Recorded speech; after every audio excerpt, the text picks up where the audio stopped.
I didn't do it. Where's the full service, sir?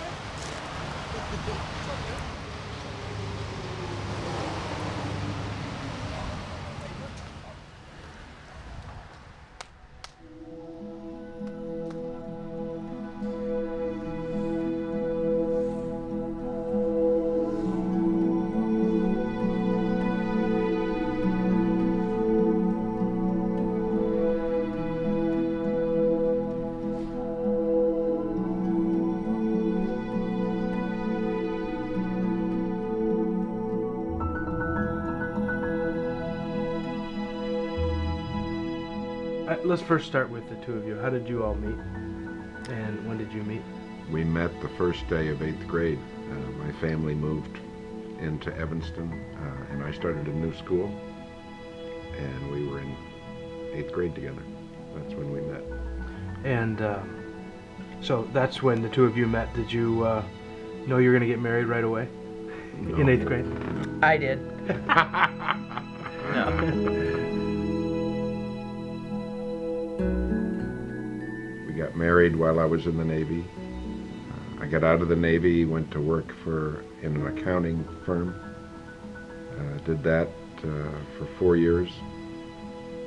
And then I left there and went to work for Aon Insurance for 25 years.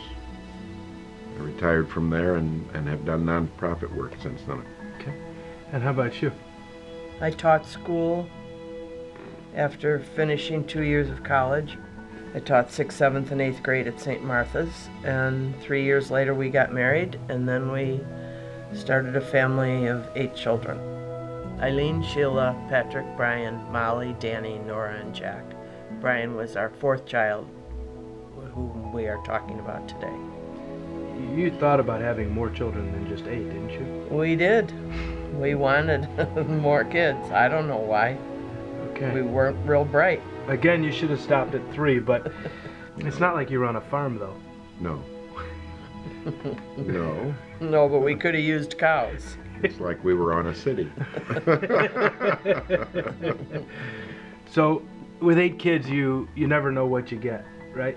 I mean... Well, with 1 child, you don't know what you're going to get. With 8, you have more chances of getting a variety, for sure. And you got your variety. We got our We variety. got a variety. Brian was born with spina bifida, and which meant that he had a hole at the base of his spine, and we were very concerned. A child with spina bifida doesn't develop normally physically, but they operated on him when he was 3 months old and closed up the hole, so he was in essence physically fine. But he was, in our minds, never right. He was more sensitive to heat and cold, and he was more sensitive when he got hurt, and he always struggled to be a regular part of our family. It was always a struggle for him.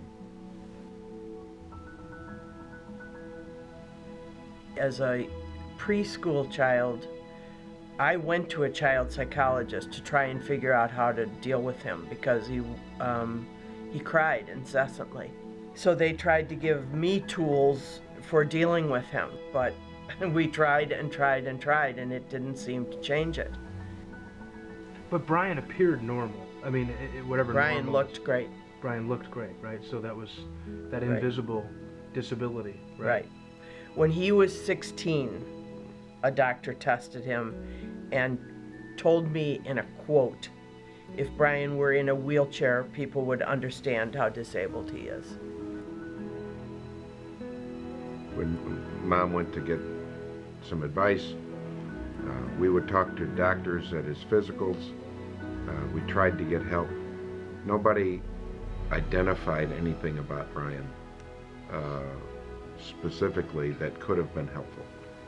His challenges became more complex as he got older.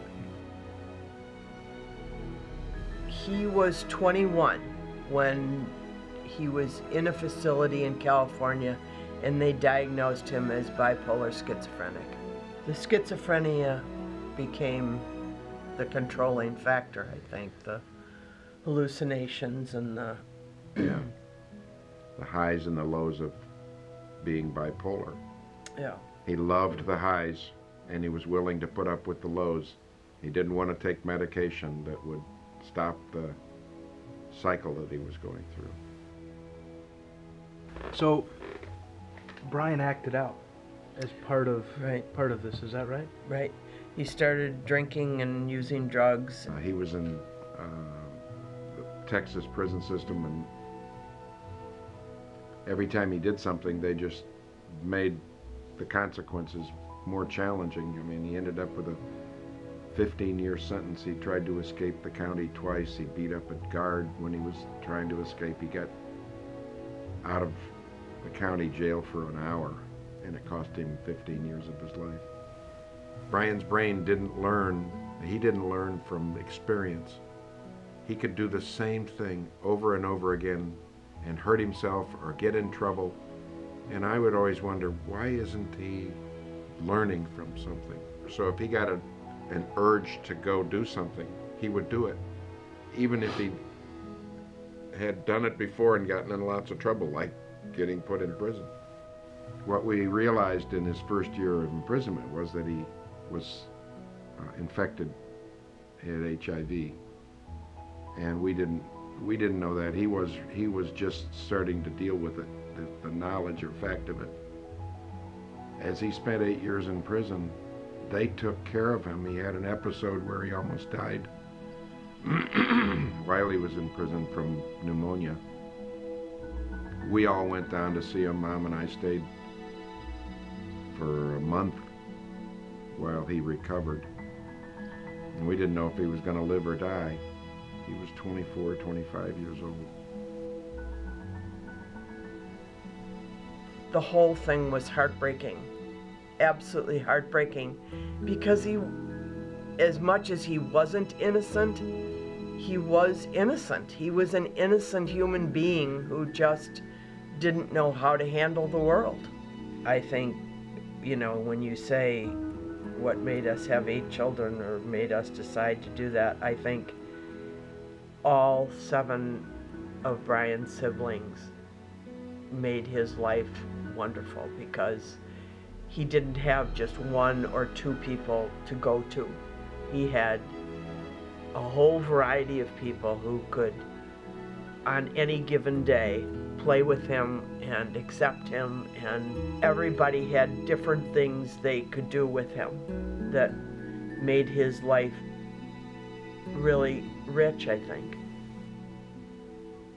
It was always a challenge to try to understand him so that you could react to him or help him.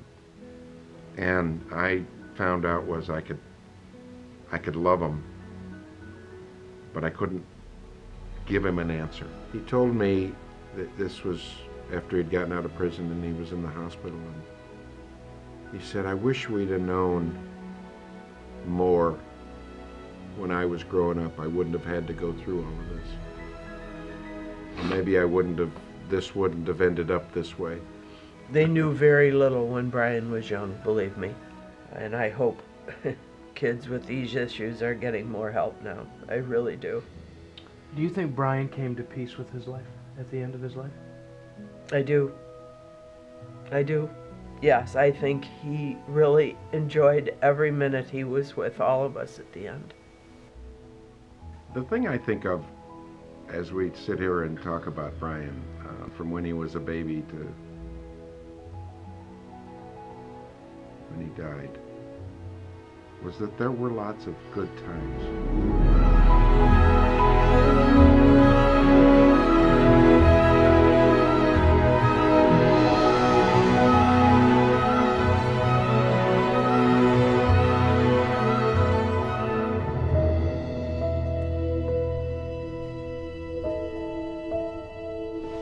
Hello, everybody.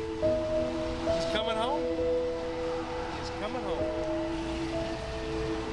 See you soon, my brother. All right.